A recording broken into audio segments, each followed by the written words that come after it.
네, 여러분 안녕하세요. 집스입니다. 하나님의 말씀대로 다윗은 솔로몬을 자신의 후계자로 정하고 제사장 사독이 솔로몬의 머리에 기름을 부어서 왕으로 세웁니다. 성경에서 제사장이 어떤 사람의 머리에 기름을 붓는 것은 특별한 사람들을 하나님의 명령에 따라 임명할 때 썼던 예식입니다. 왕, 선지자, 제사장을 세울 때 그렇게 머리에 기름을 부었죠. 이 사람들은 하나님의 명령을 따라 하나님께서 맡겨주신 특별한 일을 하기 위해 세워진 사람들이었고, 솔로몬이 하나님의 명령을 따라 이스라엘을 다스리고 통치하는 왕으로 세워졌음을 나타냅니다. 사독을 비롯해 나단 선지자와 브나야, 그렛 사람, 블렛 사람들이 솔로몬의 즉위식을 진행하고, 솔로몬은 공식적으로 다윗의 뒤를 이어 이스라엘의 왕이 됩니다. 그 이야기를 축배를 들고 있었던 아도니아와 그와 함께 있던 사람들이 듣습니다. 솔로몬의 즉위식이 진행되었고, 다윗 왕도 하나님께 무릎 꿇고 하나님을 찬양하며 솔로몬을 위해서 기도했다고. 쉽게 말해서 아도니아는 끝났다라는 말이죠.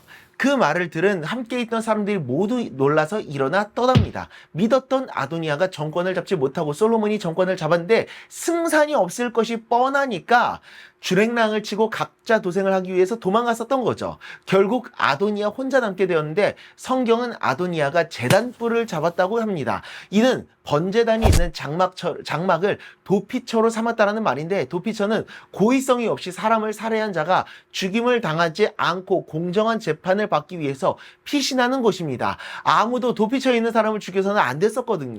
솔로몬을 죽이진 않았지만 자기 마음대로 왕이 되려 했었던 반역을 인정하고 있었던 겁니다.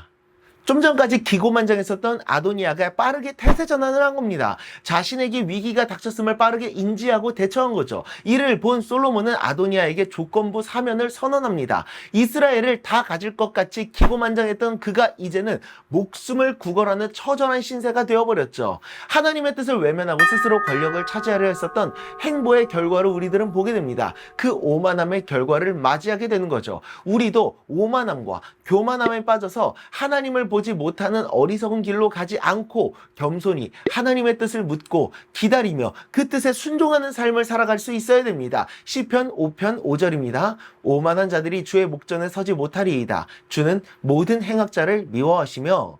아멘. 하나님이 미워하시는 오만함에 빠져서 하나님과 멀어지지 않고 늘 겸손히 하나님의 뜻을 묻고 그 뜻을 따르며 하나님의 기쁨이 되는 우리 모두가 될 수 있기를 간절히 소망합니다. 기도하겠습니다.